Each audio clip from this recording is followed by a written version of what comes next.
السلام علیکم۔ پہلی کہانی، یا یوں کہیے کہ پہلی آپ بھی تھی، یہ بات ہے اب سے 25-30 سال پہلے کی، جب میں ایک ایسے گھر میں رہتا تھا جو میرے والد نے تعمیر کروایا تھا۔ میں نے ٹیلی ویژن کے لیے لکھنے کا آغاز بھی اسی گھر میں کیا تھا، اور یہ آپ لوگوں کو معلوم ہے کہ سب سے پہلا کام جو میں نے کیا تھا وہ زمانے کی مشہور و معروف سیریز تھی ایک مسٹری تھیٹر، اس سے شروع کیا تھا۔ مسٹری تھیٹر میں نے بہت ساری مسٹریز لکھی، پیرانارمل ایکٹیویٹیز کے بارے میں لکھا، ہانٹڈ گھروں کے بارے میں بھی لکھا۔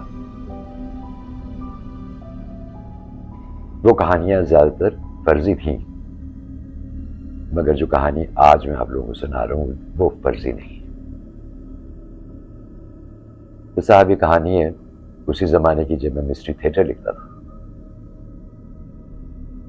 یہ کہانی ہے اس گھر کی جس میں 35 سال رہا۔ اسی گھر میں لکھائی کا آغاز کیا، اسی گھر میں میری شادی ہوئی، اسی گھر میں میرے بچے بھی پیدا ہوئے۔ ماشاءاللہ سے 2 بچوں کی شادی میں نے اسی گھر سے کی۔ تو غرض یہ کہ 35 سال میں اس گھر میں رہا۔ اب یوں کہیے کہ بہت ہی مکمل طور پہ اس گھر کی کنسٹرکشن نہیں ہوئی تھی جس زمانے کی میں کہانی آپ کو سنا رہا ہوں۔ اوپر کی منزل ابھی اس کی زیر تعمیر تھی، اور جب بھی پیسے آتے تھے تو تھوڑی سی کنسٹرکشن اسی میں کروا لیتا تھا۔ تو وہ پہلا واقعہ جو اس گھر میں میرے ساتھ پیش آیا وہ میں آپ کو سناتا ہوں۔ میں سیریل لکھ رہا تھا اس زمانے میں، جو جیسی کہانی آپ کہیے کہ بہت پرانی تھی۔ وہ کہانی ایک حویلی کے بارے میں تھی جس میں ایک نوابوں کی فیملی رہا کرتی تھی۔ بہت مختصر سی فیملی، ایک باپ، ایک اس کی بیوی اور ایک شیرخوار بچہ، بس۔ یہ کہانی میں اس دوران لکھ رہا تھا جب یہ پہلا واقعہ پیش آیا۔ کہتے ہیں کہ انسان کے چاروں طرف اندیکھے دروازے ہوتے ہیں، اور ہم بعض دفعہ انجانے میں کسی ایک دروازے کو کھول دیتے ہیں،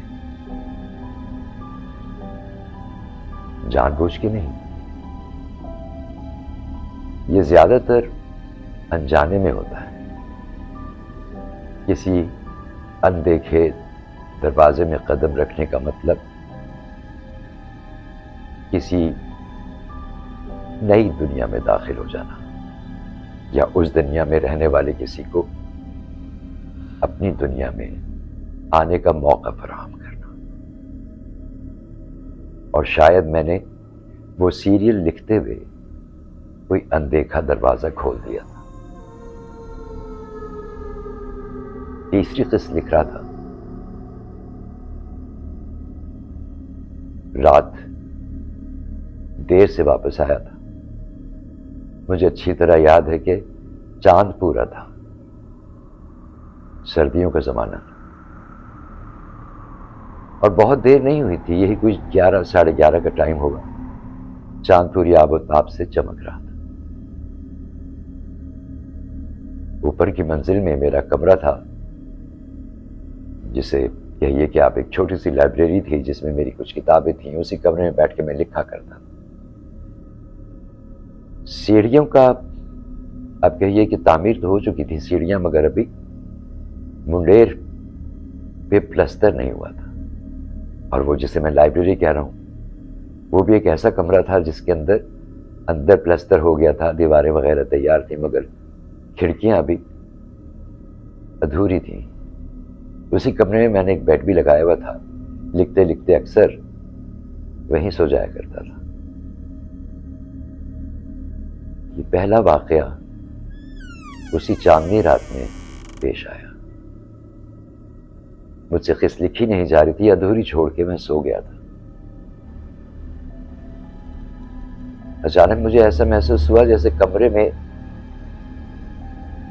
سرسراہٹ ہو رہی.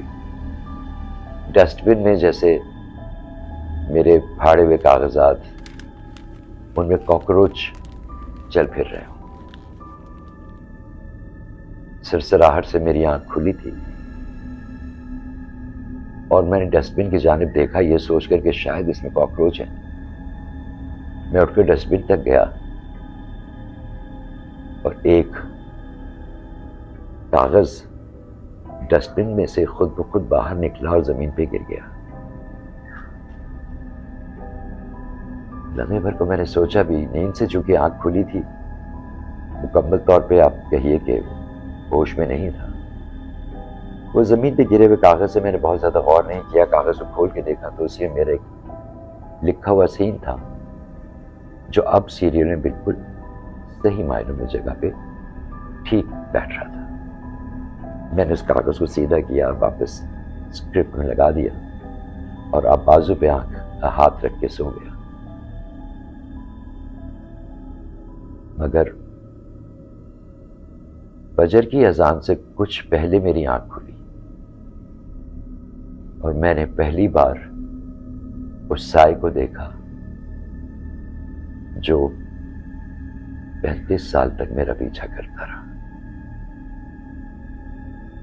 غالباً وہ ایک عورت کا ہیولا تھا.